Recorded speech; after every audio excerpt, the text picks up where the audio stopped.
Hello, everybody, and thank you for joining. I'm Caroline Gabriel. I'm the co-founder and research director at Rethink Technology Research, which is a research company specializing in mobile network technologies, architectures, and business models.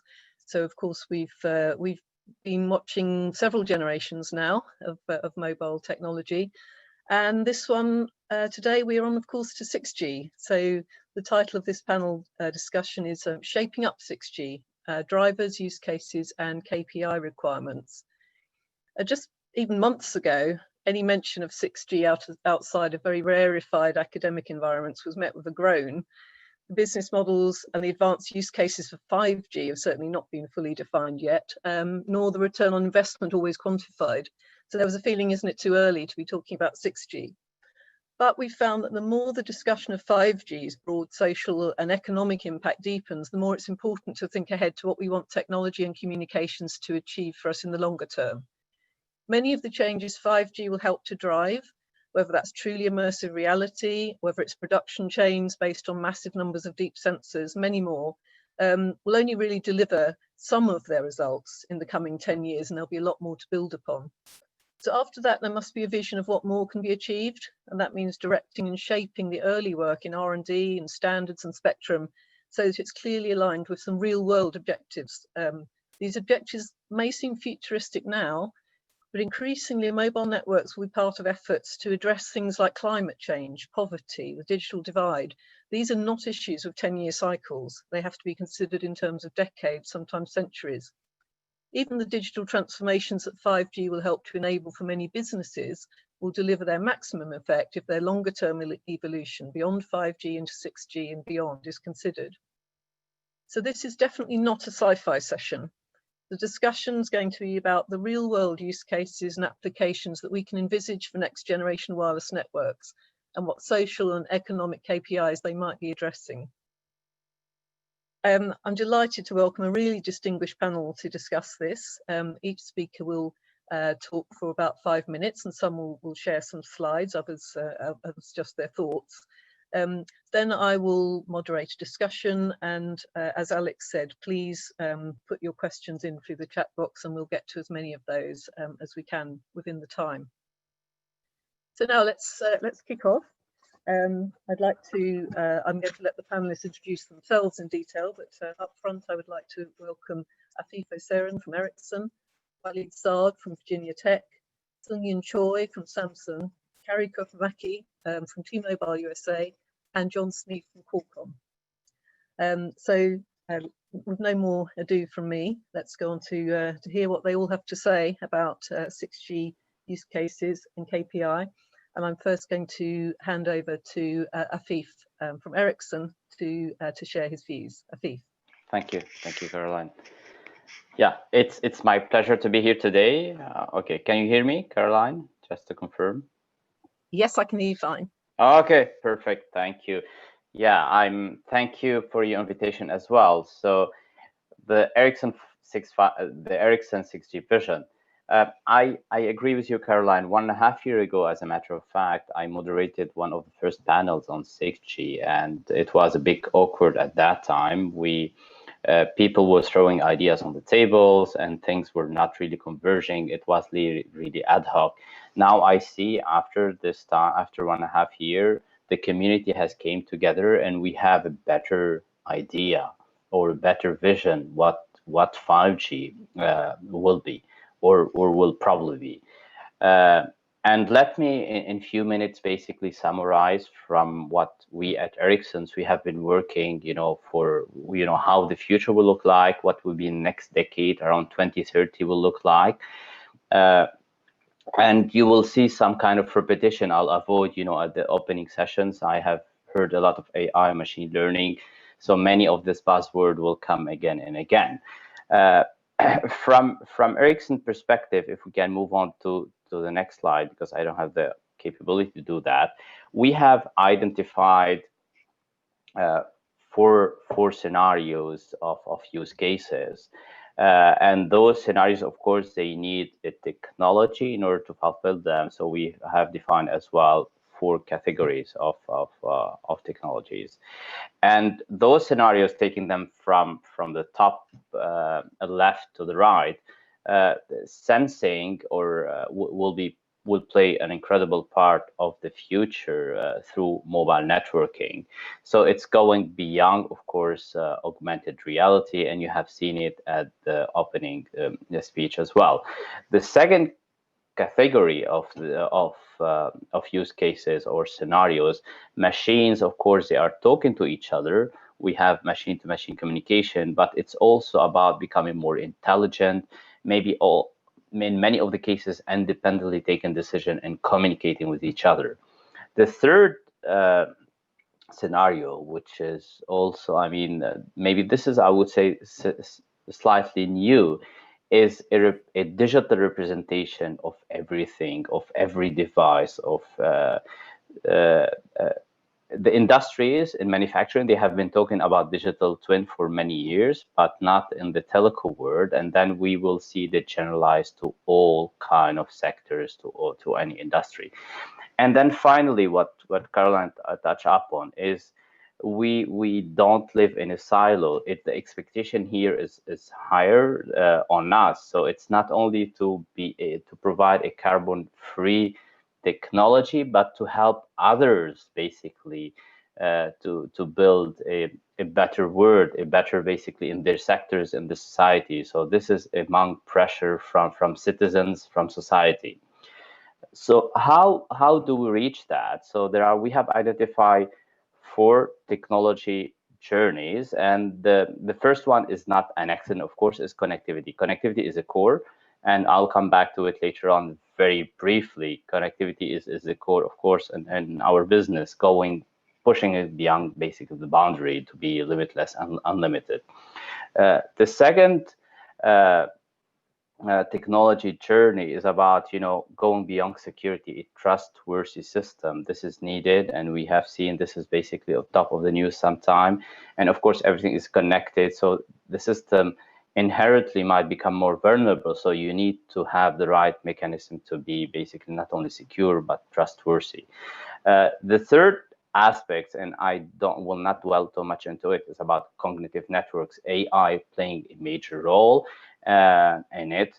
And finally, we have also heard it before, it's about computing and storage, and these part of the fabric of a future network. So these were not randomly chosen. If we move on to the next figure, you will see those journeys have milestones.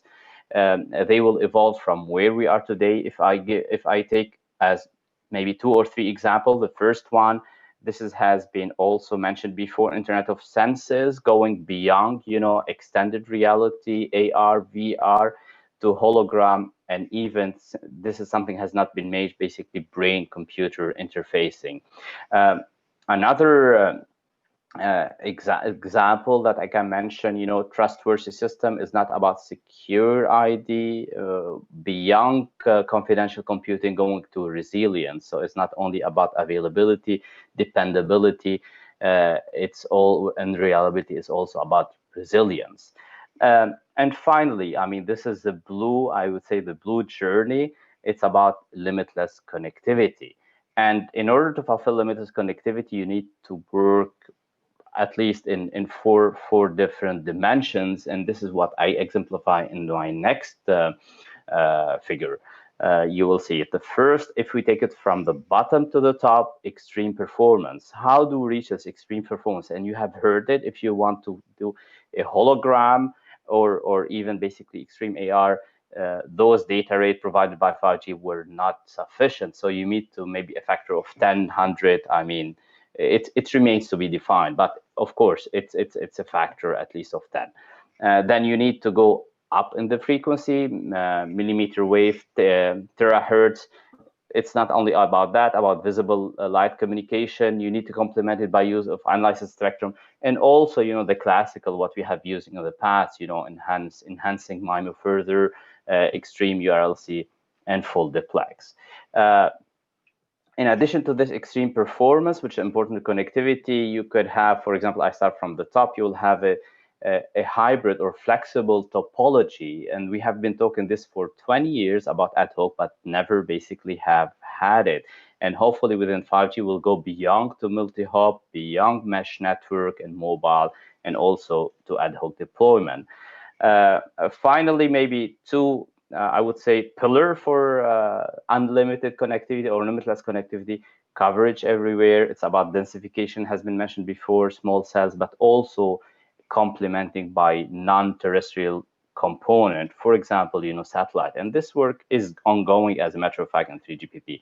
Finally, embedded devices everywhere, the number of excessive amount of devices. So these devices need to go not only be low cost and low energy, zero energy and zero cost. So this is, in a nutshell, some examples, some of these technology components that we think they will be able to fulfill at least what we deem now, the scenarios, the probable scenario in 6G around 2020 from Ericsson perspective. So I will hand back to you, Caroline. Thank you. Thank you very much. Huge amount of food for thought already, just in the first 5 minutes. So thank you, Afif, for setting the scene really well. I'd now like to hand on to Waleed, please, from Virginia Tech, for your opening remarks.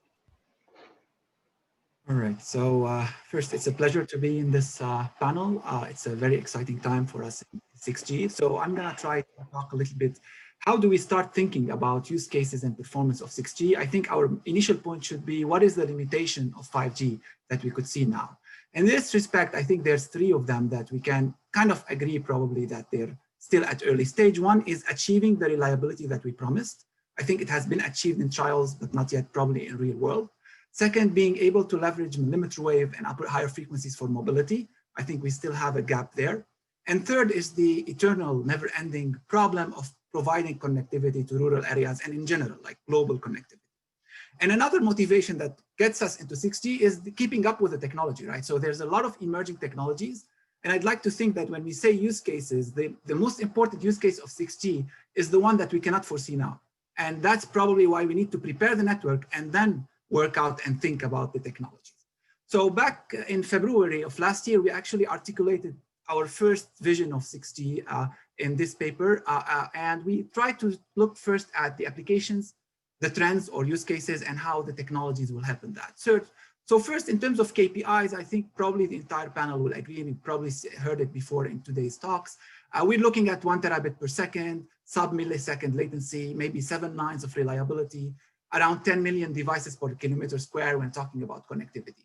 Now, in terms of applications, many of those overlap a little bit with what Afif has said, but maybe we kind of put them in a more broader category. So I would think of multisensory XR, meaning VR, what comes next, holography, come into one category. The second one is really connected autonomy, where you have AI working over wireless.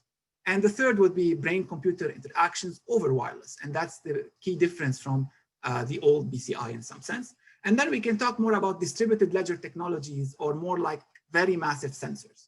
So to cope with those, you have to try to think, what are the trends that can help us get into it? And I'm going to talk about those in the next few slides, so I'm not going to spend too much time here. So first, in terms of KPI, we can now start think of a 3 or even 5-dimensional space. Try to define what is the latency we need, what is the reliability we need, what is the rate we need. In addition, we can also add on it energy, computing, and connectivity, meaning connectivity per square kilometer.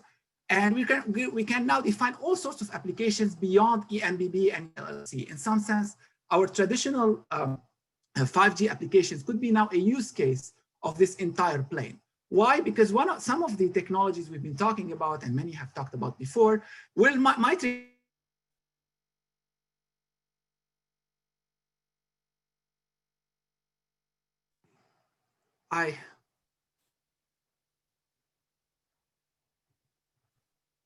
I think I got disconnected, so sorry for that. So yeah. So what I was saying is that we're going to try to think a little bit more about applications that might require high reliability, low latency, and potentially high rate, unlike URLs. So speaking of this, we can start looking at these different trends. The first one is going into even higher frequencies, so terahertz and beyond. And then we start, trying to look at the challenges of terahertz, and I believe we're going to discuss them later on. But one point I'd like to make at the beginning here, 6G is not necessarily the use of terahertz only, but use of basically technologies, as we're going to see in the next few slides. Second, we're going to start to think about G as a three-dimensional network.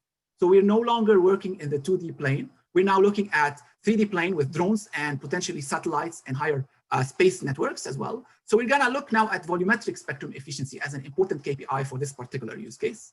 Also, in terms of AI, there has been a lot of talk about AI. What I want to stress in my talk is the use of edge AI, not only to improve wireless and to do self-organizing or self-sustaining networks, but also as a use case of 6G. So most of us, when we talk about AI, we think about it as an enabler of 6G services. But I think of it also as a use case of 6G. So you will have AI algorithms in connected autonomy, for example, using your network. And these algorithms need reliability, need latency, and need potentially data rate.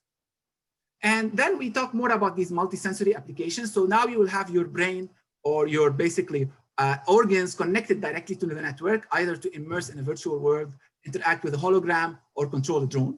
So the question becomes, can we look at this human controlled processing? So many of us think of 6G as being going towards machine connectivity, and that is of course true.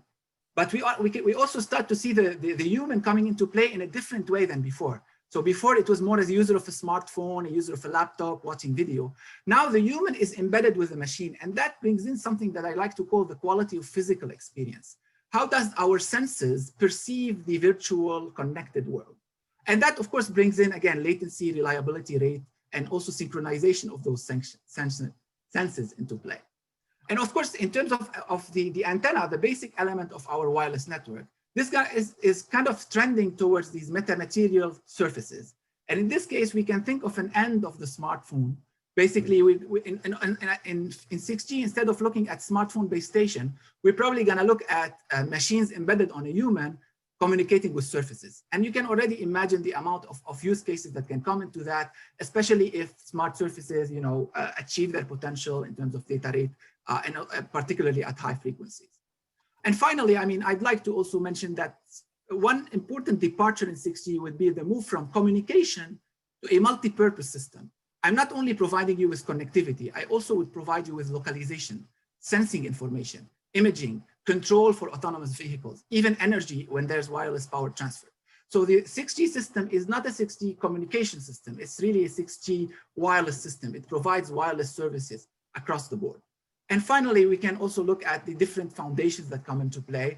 There's a lot of issues that we will have to look at. For example, when discussing energy efficiency, there are physics that dictate the limitations of energy in certain devices. And we probably have to revisit those in terms to understand better how energy efficient can a 6G system be.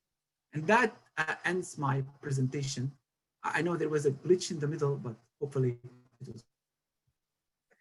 No, thanks, Walid. It was only a brief glitch. Didn't detract from some really fascinating material then, so thank you.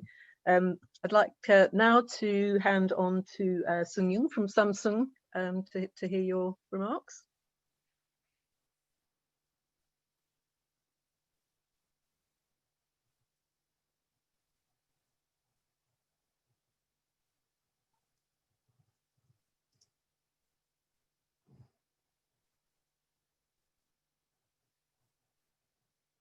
Hello? Oh, yes, we can hear you. Okay, so you can see my slide too, right? Yes. Okay, great. So hello, everyone. I'm very pleased to be part of this panel. This is very right time to talk about 6G, given that a lot of countries and also companies started looking at 6G technology and so on. So we actually will share some of our visions and potential services which will become available through 6G, and also some of the requirements we are thinking of. So, everybody thinks that, 6G will be commercialized in year 2030 or possibly earlier than that. And let's think about some mega trends toward year 2030. So the first one could be connected machines. a lot of machines. So by year 2030, we expect to see 500 billion machines, which should be about 60 times more than people population by that time. The fact is, at that time, possibly the main users of 6G could be machines along with people. And the fact is, if you take a look at the slide, uh, people's capability is limited in terms of many, resolution of the display, which people can recognize, and the latency and all the audible frequency and so on. But if you take a look at machine, it depends on machines, but the machine's capability can far exceed humans' limitations. So 6G should be able to meet the needs of the machines. AI ML is being utilized for many different applications across different industries today. And we expect that it will be a new tool for wireless communication.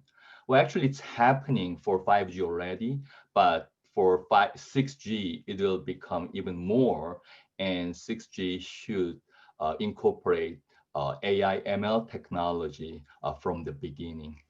Apparently, we expect that AI ML can be utilized to reduce CapEx and OpEx and can be used to improve overall performance and so on. Actually, today, the network is being opened more and more. Thanks to the performance improvement of CPUs and GPUs, we are witnessing that many network entities are implemented using software these days. I'm talking about like virtualized RANs and so on. Moreover, these software-based implementations are in many cases using open source-based softwares. And also along with this open source, we are seeing a lot of network entities are being connected through open interfaces. So we know the activity of ORAN these days, and we believe that this kind of trend of openness, utilizing open source and open interface, will become more wider in the future toward 6G. So what could be potential 6G services? The first thing we can think of is truly immersive extended reality. So we are seeing some of VR, AR devices today, but in many cases, the capabilities and the performance of today's VR, AR devices are kind of does not meet the expectation of customers, but actually, a lot of people are working on the advancement of AR, VR today, and hopefully, by the time of year 2030, we'll be able to enjoy a lot more capable XR devices. Apparently, depending on the resolution of the display, which we'll enjoy through XR, if we are expecting very high fidelity and high rate video, the kind of these devices computing power and also wireless connectivity bandwidth should far exceed what we can achieve using 5G. So hopefully 6G should be able to enable such truly immersive extended reality. The next thing we can think of is high fidelity mobile hologram. So hologram, a lot of people are working on it, and also we are seeing some of similar or related technologies, namely volumetric video, volumetric display, and so on. Of course, it also depends on the resolution, but actually, if we are expecting a very high fidelity, mobile hologram, this kind of service will require extremely high data rate transmission, 100 times greater than 5G system of today. The last one which we are thinking of is digital replica. So actually under the name of digital twins, actually some of the industries are trying to utilize this kind of technology today. But basically what it happens is we can replicate the physical entities into virtual world. And in the virtual world, without temporal spatial constraints, we can interact these kind of entities in the virtual world, and by kind of simulating, and also, observing what's happening in the virtual world, and eventually by, kind of connecting this virtual world with the physical world through digital replica, we can monitor and control actually the real world. Possibly using XR and holographic displays, which I mentioned already. So actually, I just mentioned these 3 possible 6G services. And apparently all these services require very high data rate and also hopefully very low latency. So let me talk about 6G requirements we are thinking of. So the first thing is performance requirements. Advanced multimedia services, which I just mentioned, will require substantial computing power, far higher data rate, and ultra low latency compared with 5G. In particular, in terms of peak rate, 1 Tbps, which should be 50 times larger than 5G, and user experience data rate of 1 gigabps, which should be 10 times larger than 5G, and latency of air latency of 100 microseconds, which should be a tenth of 5G. Other than these performance requirements, we think, different from 5G, we are thinking of some other requirements, namely architectural requirements and trustworthiness requirement. So in terms of architectural requirement, actually, in order to achieve or provide this kind of candidate services which I mentioned, I think standalone devices might not have enough computing power. One thing is communication, but the other one is computing. So in order to support very high fidelity and computing intensive applications, a standalone device along with network entities should able to provide compute capability altogether. So we are thinking about the concept of split computing. And also I mentioned the usage of AI ML for future communication. Apparently AI, comprehensive AI should be developed as part of 6G. So it's called native AI. This is kind of architectural requirements which we are thinking of, and also along with terrestrial network entities, satellites and HAPS should be able to take a role as part of network entities in the future. The last one is trustworthiness requirement. Well, actually, I mentioned open source usage and openness, open interfaces. Well, actually, there are a lot of merits by using open sources and so on, but that could potentially introduce some threats for security kind of issues. And also the heavy usage of AI might introduce some potential risk to the security and privacy too. So actually for 6G development, we should be able to think about, and also provide security and privacy, and also transparency of AI usage from the beginning too. So I think that's our position for 6G. Thank you very much. And I would like to hand over to Caroline. Thank you very much, Seung-Yoon. That was fascinating. Now I'd like to hand on to Carrie from T-Mobile USA for your thoughts, Carrie. Thank you. Thanks, Caroline, and good morning, everyone. Greetings from the greater Seattle area in the beautiful Pacific Northwest. Happy to be here today. So me and my team work on network technology development at T-Mobile USA, and as the name suggests, We are responsible for pushing the boundaries of technology forward.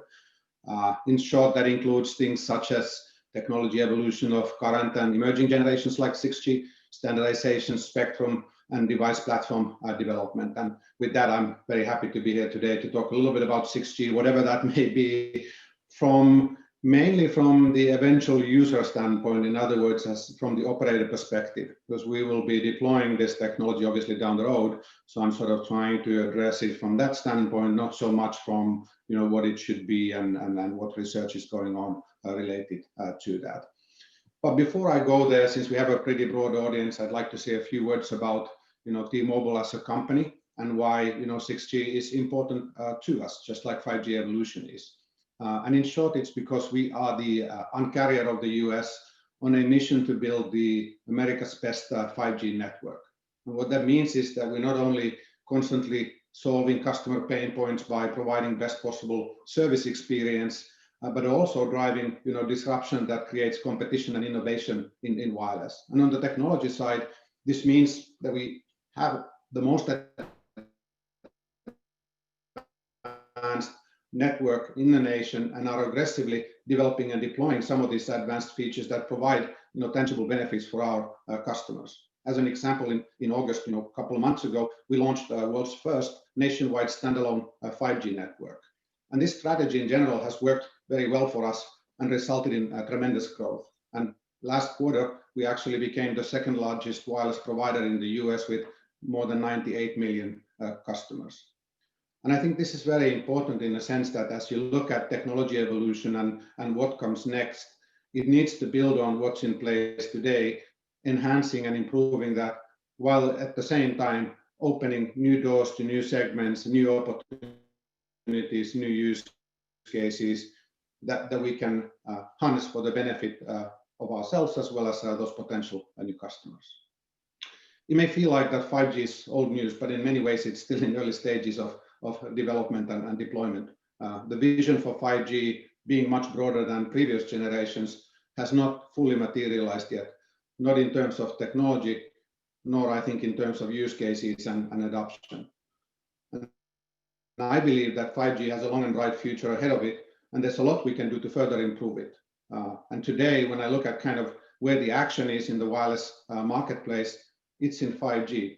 So it gets all the attention and attraction right now. With that, it's good to ask a question that why do we need 6G then? And why do we need it now? Why are we having this symposium and talking about it?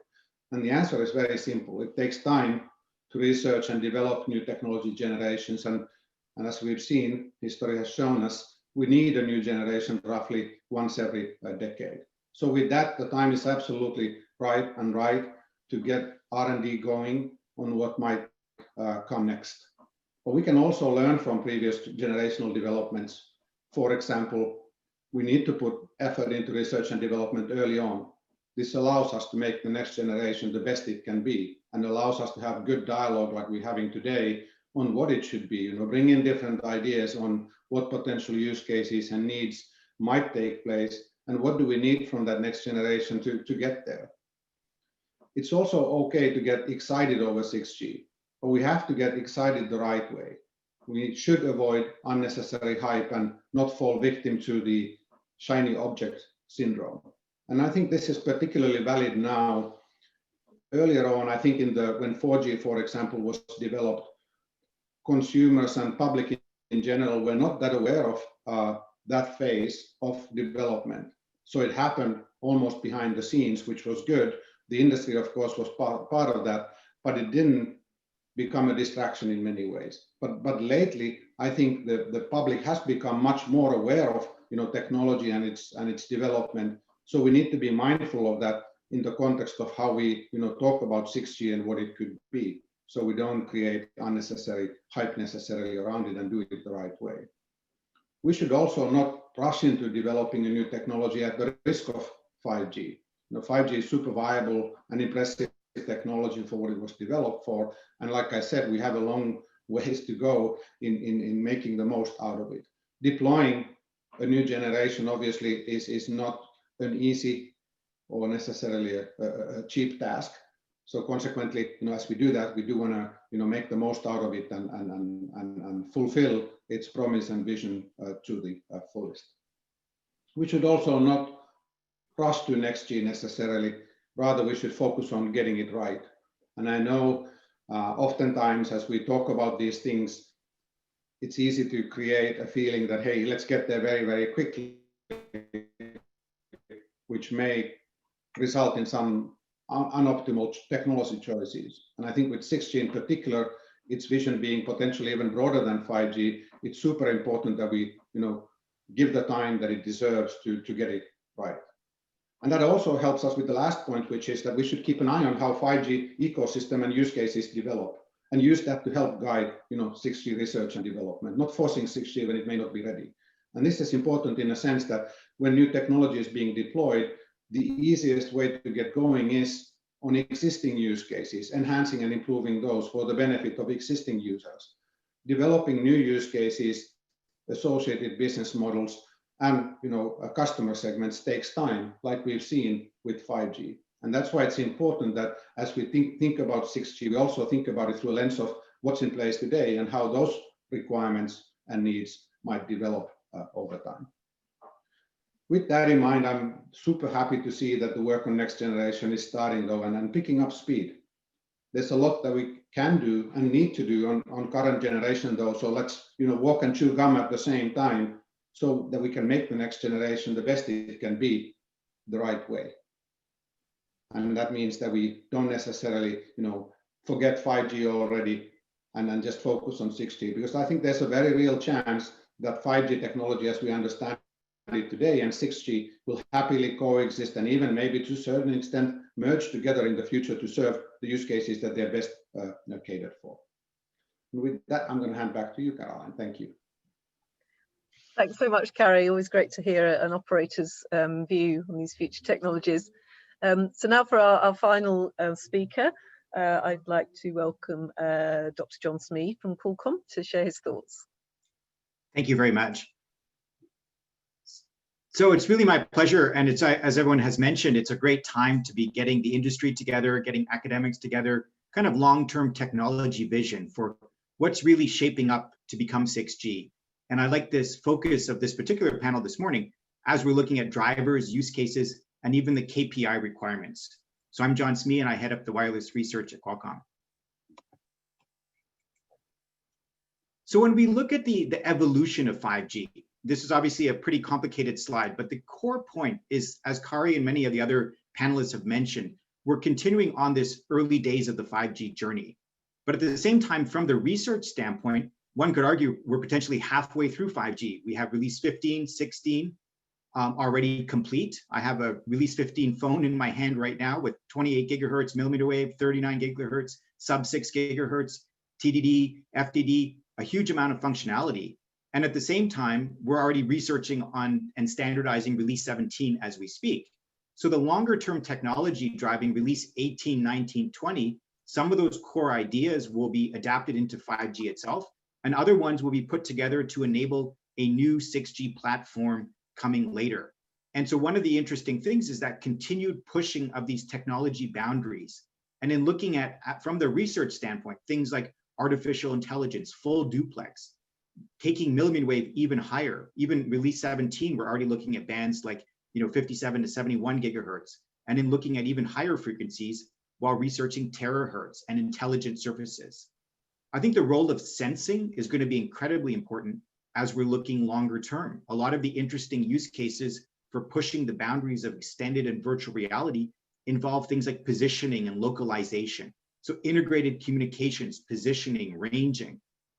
And what's very important, even as we're really looking at the physical layer boundaries, pushing where wireless can go in terms of topology, connection density, performance of data rate, reliability, latency, it's also incredibly important to understand the topology of the network really is changing. So the core themes of disaggregation, virtualization, the role of cloud, the role of edge cloud and compute, those core themes are going to be incredibly important as well, because they also interact. How are we providing security? How are we providing services end to end?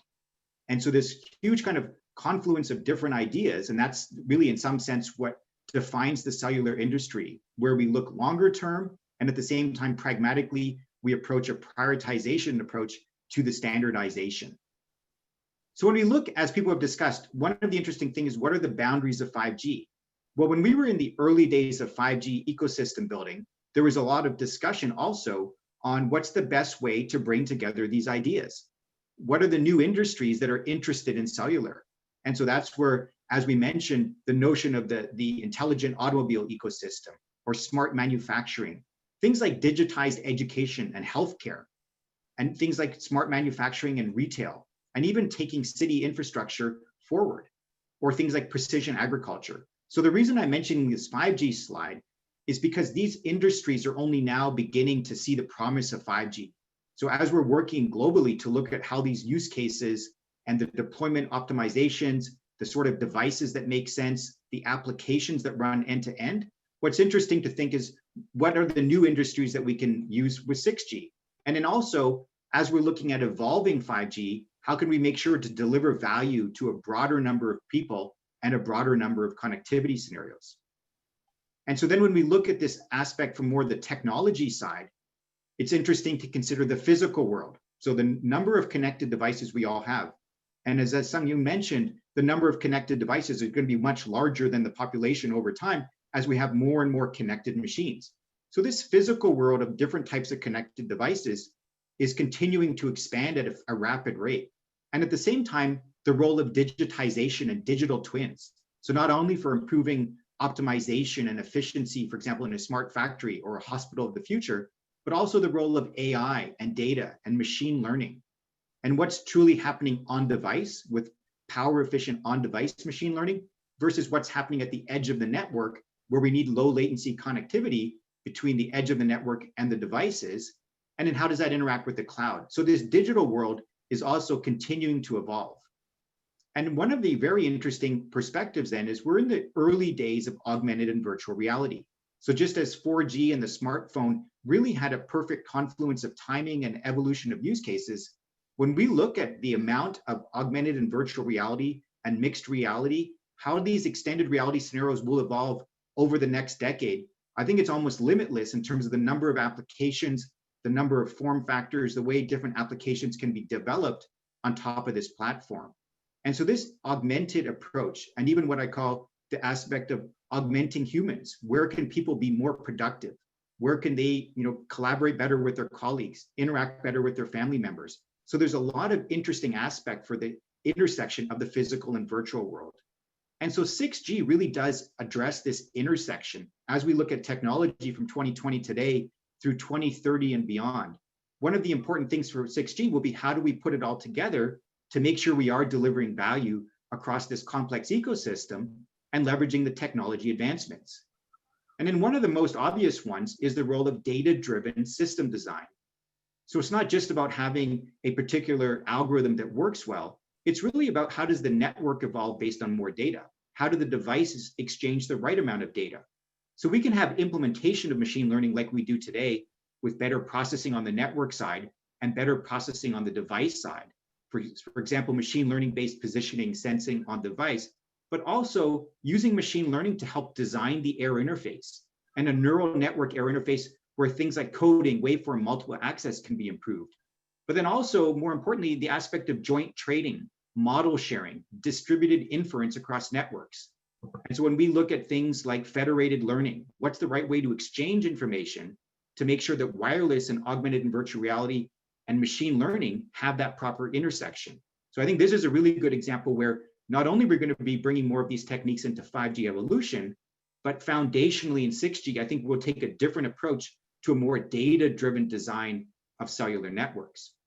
And so in conclusion, the reality is we have still a very healthy time period ahead with release 15, 16, 17, and then 18, 19, 20. And at the same time, the research that's feeding this 5G evolution is also being put together in more creative ways, looking at, well, what would be this 6G platform? What are some of the problems we have yet to solve in 5G as we push these boundaries? So thank you very much, and looking forward to the panel. Thank you very much, John, and everybody for some really fascinating thoughts. I feel we probably need a session that goes on for about 24 hours to even get close to some of the issues that are being raised here. But within the time that we actually have, let's have some discussion. A lot of looking at the questions that are coming in, there's already quite a body of questions around the issue of non-terrestrial networks. And I think it's clear that to some extent 5G and certainly 6G are moving on from just actually being radio standards as we've known in the past. So I wonder if the panel would like to think about how what role non-terrestrial such as satellite will play in 6G and just how these networks can work together. How will satellite work with massive MIMO and in its 6G incarnation, for instance? I might pick on Afif first, if I may, because you mentioned you had satellite on one of your slides, but then after that, please everybody, you know, dip in with your own thoughts.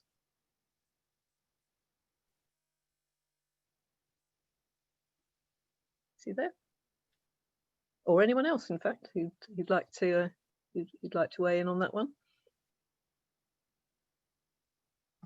So Caroline, I think the question was about NTN, non-terrestrial network, Yes, and massive exactly. MIMO for 6G, right? Yes, So, yes, what role that will have. Thank you, Sonia. Yes, well, sorry, actually, Caroline. I was not able to unmute. Anyway, I can maybe take it afterwards. So I was, yeah. Yes. Now Okay. I'm given access. No worries at all. Sun Yun, please go ahead, and then we'll turn to Afif after that. So as many people might know, actually NTN standardization is happening in 3GPP already. So apparently within a few years, I think, you know, some limited form of enlist of NTN or satellite-based communication using our smartphone will be available, hopefully. But, you know, what we believe is, you know, in 6G, you know, not just limited, you know, communication using satellite and our smartphone, but actually fully fledged, you know, hopefully, you know, communication using smartphone and some other form factors, direct communication with satellite or HAPS should be achievable. So I think that's my view about, you know, NTN or satellite communication. And the other one is massive MIMO. Actually, apparently, you know, one of the key technologies for 5G is massive MIMO. And as part of 6G, you know, one of the key or, you know, enabling or key candidate technologies is terahertz or sub-terahertz communication. So the higher the frequency, the wire bandwidth, and, you know, given that we are talking about, you know, terabps level, you know, range, you know, transmission rate, I think apparently we have to look at terahertz band. And but, you know, the larger the frequency band, the higher, you know, path loss. And in order to compensate, you know, the path loss, apparently I think we have to use more antennas and so on. So, you know, I think, you know, for as part of 5G, we are talking about the massive MIMO utilizing hundreds of antenna elements. And probably we can think of thousands of antenna elements, you know, for terahertz communication. Apparently there will be a lot of challenges because, you know, terahertz communication means, you know, we have to develop you know, RF components and RFIC for such high frequency, and which we don't have as of today. And in this kind of high frequency, you know, range, you know, power amp efficiency will be very low, and phase noise of, you know, RF components will be very large, and so on. So the point is there are a lot of challenges, and also along with, you know, heavier or even more massive MIMO, I think there are a lot of challenges, but apparently I think we have to take a look at such opportunities and, you know, these kind of candidate technologies. So that's my view. Thank you, Sunyan, and Afif too. You know, if you're able. Yeah, thanks. I'm not basically, it's someone else has to unmute me. Okay, thanks. Okay. Yeah, I think as the previous speaker has mentioned, there is actually work item in release 17 and on basically non-terrestrial network. And this is expected to be finalized, you know, in 1.5 to 2 years time. It remains to be seen how this will evolve. If it will only providing certain categories, because now the discussion is about providing for massive type communication. not mobile broadband. So it remains to be seen if other services can be provided at a later stage. But we are at early stage, and this is already a progress comparing to 5G, where we have talked, about this kind of integration, but never really happened. But I would say this will take time, and it will not be dramatic. Maybe, I mean, at least at the beginning of 6G. This would be my forecast. Great, thank you. We've got quite a lot of topics, so I shall move on to the next one. Carrie, I'd like to follow up on what you were talking about, if I may, and sort of get a bit more of an operator perspective. Because obviously we're talking here about use cases. Do you have a sense yet of how operators are going to be able to build business models around 6G? Because it's all fine talking about these amazing things that we can do with the network, but in the end, it's companies like yours that are going to have to work out a way to invest in that technology and then to monetize it. Of course, it's too early to be talking specifics, but I wonder what your sort of vision, commercial vision, is for 6G.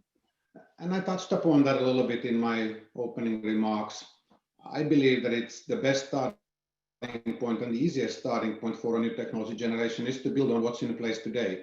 Business models that exist today, by improving and adding capacity, speed, experience, whatever it may be, for those existing use cases. And that's what we pretty much know today in the mobile broadband domain, how that works. And I believe 6G has to address that as well, because as consumers, we always expect more, we want to do more, and we want to also do maybe some new things like XR on top of that. And that's why I think 6G is going to play a critical role in enhancing mobile broadband aspects of wireless communication as we understand it today. But then when it comes to what other business models are there and how mature they may be, and I think John touched upon that in his opening remarks, that in many ways, those things are still emerging and taking shape. And I think we have a lot to learn in the 5G world, how these things might work, so that we can reflect on that and build on that when 6G eventually, starts to materialize. So the answer is sort of a twofold, that yes, we know what sort of makes sense in the context of how we use wireless today, but I don't think we know what business model might make sense and what it takes to get there in terms of some of these emerging capabilities and use cases that don't fully exist today, because we don't have a baseline to reflect upon. And if I could just add on to Kari's points, I think an interesting aspect when we look at the monetization. So there's the monetization of mobile broadband through various types of data subscriptions, and really so many different applications now are flowing through mobile that used to be on wired connectivity. And so I think even as we look at the next 5 years and setting the stage for 6G, the interesting thing will be the value provided by the connectivity, the merging of connectivity and compute and edge latency processing. I think you're seeing more and more operators also, working with cloud companies, because the role of bringing the edge closer to the user in terms of latency. So monetizing latency is one of the key aspects of 5G versus, say, monetizing just data rate and connectivity. And I think an interesting thing going forward is then kind of monetizing that aspect of the real application to the user. What's the value proposition for a teacher being more productive, a doctor or a nurse being more productive in a medical environment? And so the role of connectivity, whether it's a connected factory or some other scenario, is going to become a little more core to the actual operation and efficiencies of the overall enterprise. And so because of that, even beyond the consumer usage of more broadband and more consumer-oriented applications, I think we'll continue to see this industrial transformation of connectivity. And I think, Caroline, I think that's when you'll see some of the new business models emerge for how the revenue is shared, how the costs and risks are also, shouldered jointly, so that these investments can enable, a richer set of new applications going forward. Yes, no, I absolutely agree, and I think that's a really interesting point. I'd like to stay with you, if I may, John, for a little while. For next question, which is around how much smarter can the radio get for 6G, given Qualcomm's sort of core business? I'm sure you have thoughts, but I mean, I've been talking to people about cognitive radio, for instance, for almost as long as I can remember, and I wonder what you think is going to happen down at the radio level that will make 6G workable, if you like. Yeah, so the radios, absolutely, Caroline, will keep getting smarter, and one of the reasons is the value of that connectivity and the way we're working across different spectrum bands. So when we look at efficiency of the air resources, We can look at the link efficiency in terms of bits per second per hertz, or more importantly, also the data rate for a given power consumption or energy consumption. I think that's going to be incredibly important.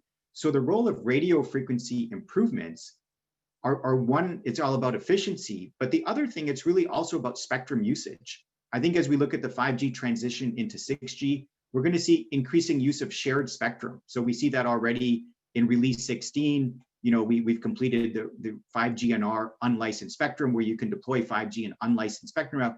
And because of that, RF sensing, and as you mentioned, cognitive radio, some of those terms are viewed as being, oh, that's a 20-year-old term, cognitive radio. If anything, it's also a very futuristic term, because the radio will be more intelligent about its sensing, about learning, can I use the spectrum at this point in time? And it's really, I think, as mentioned from some other panelists, there's a 3D element to space, time, spectrum, you know, the localization of, can I use the spectrum at this point in time for a new application? And I think also then the role of spectrum sharing and RF sensing, not only is that important to provide, say, positioning, it's also going to be important because that's going to help determine what's the best spectrum for a given link to also use.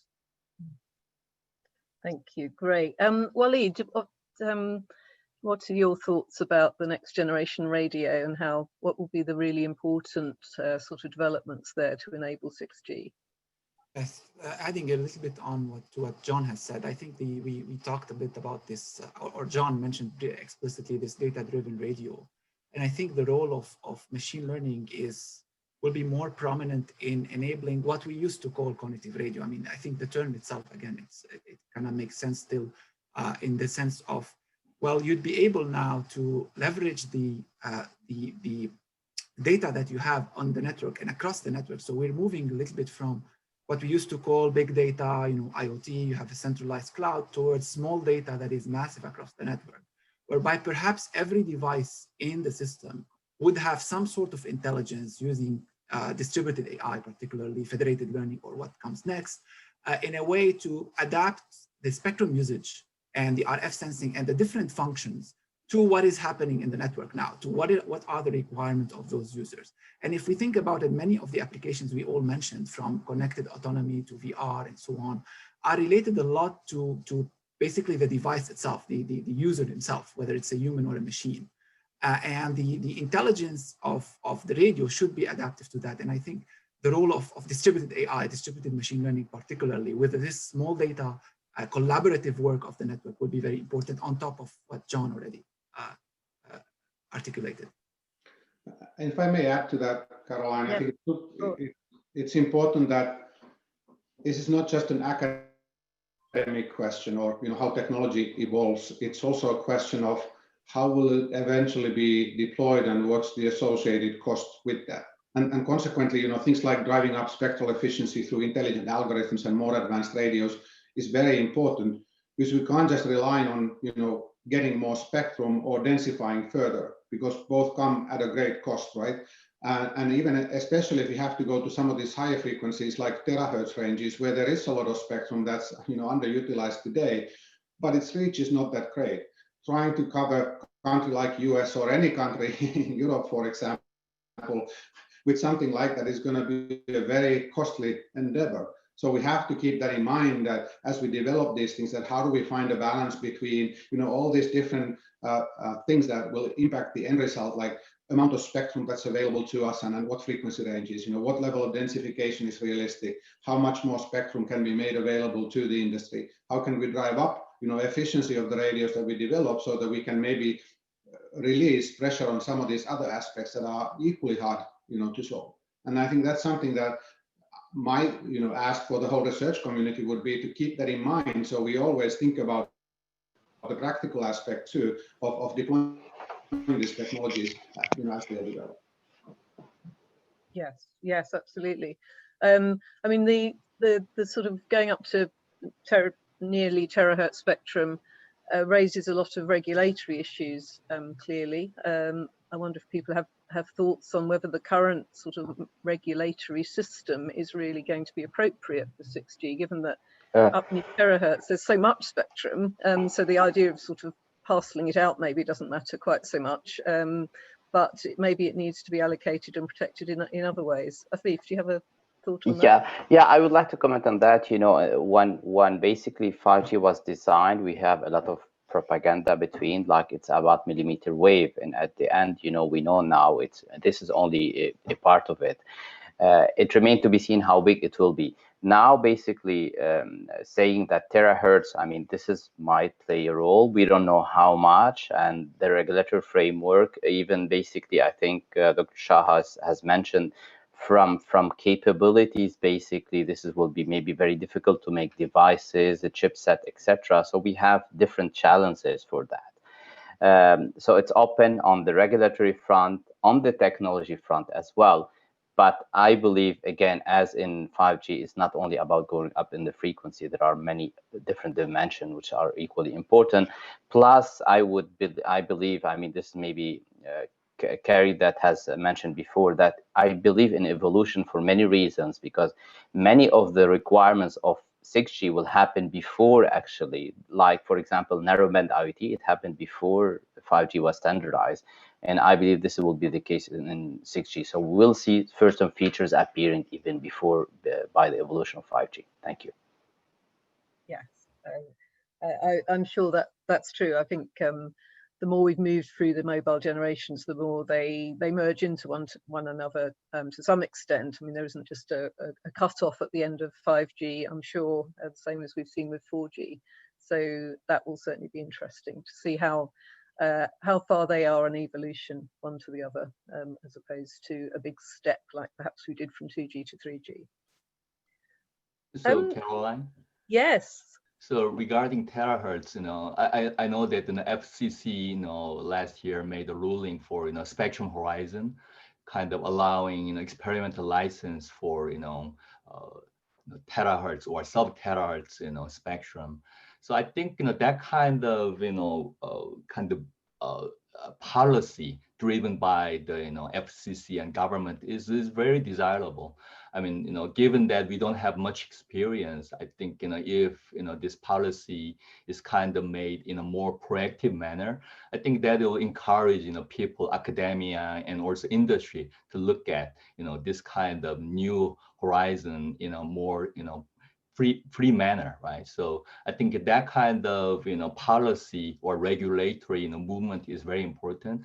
I hope that, you know, some other countries will make similar movement too. And also, you know, to add more about, you know, lower frequency, you know, not just terahertz, but lower frequency, you know, for terahertz or millimeter wave, you know, we have wide bandwidth, but for low frequency, you know, we have narrow bandwidth. And in order to utilize this narrow bandwidth more intelligently, apparently, I think we'll need more capabilities into, you know, radios to be smarter and to be more, you know, cognitive and so on. So I think, you know, we have to look at both, you know, high frequency and, you know, low frequency. And for low frequency, we have to look at how to utilize this frequency in a more smart manner. I think the CBRS or DSS, dynamic spectrum access, and, you know, dynamic spectrum sharing, all these kind of approaches are very desirable. And I think we'll look at this kind of approaches more and more in the future. Yes, yes. Great flexibility. I agree.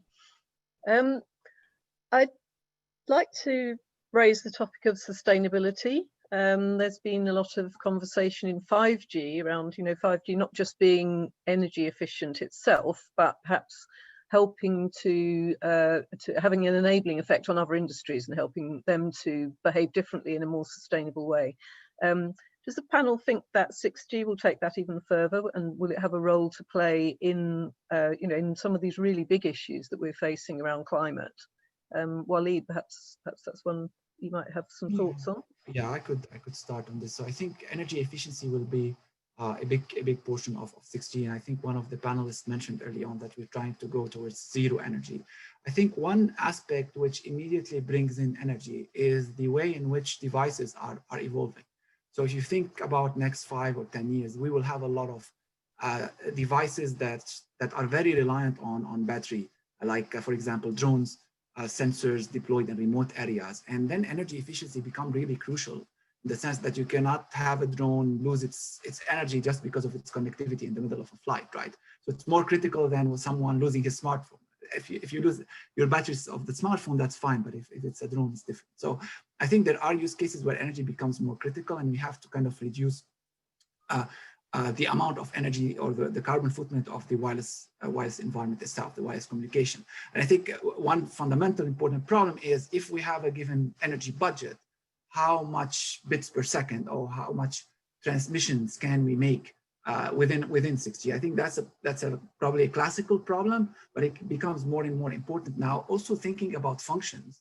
I think we all mentioned, like, we're not gonna only do communication. We have to share energy between computing, communication, control, if it's an autonomous system, perhaps an AI algorithm running.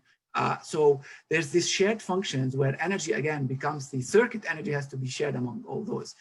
So I think probably 6G will have to start thinking about this very extreme low energy operation while maintaining the higher KPIs. So this is where kind of the trade-offs come into play. So we need to higher reliability, but we also need more energy efficiency.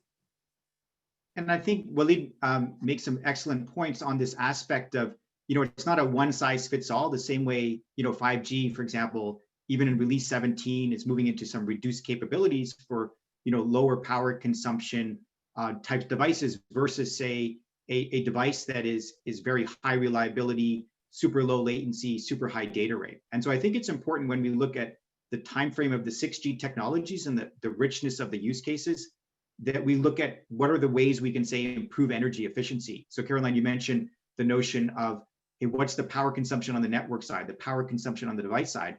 And I think, as Walid said, the power consumption of compute, and how can even, for example, the 5G evolution and 6G enable smarter transportation. That's a good example where improvements in information sharing, leveraging 5G evolution and 6G, can improve, for example, drive times. It can decrease carbon footprint of vehicles because they're able to navigate more effectively, basically transitioning from a more reactive world to a more predictive world.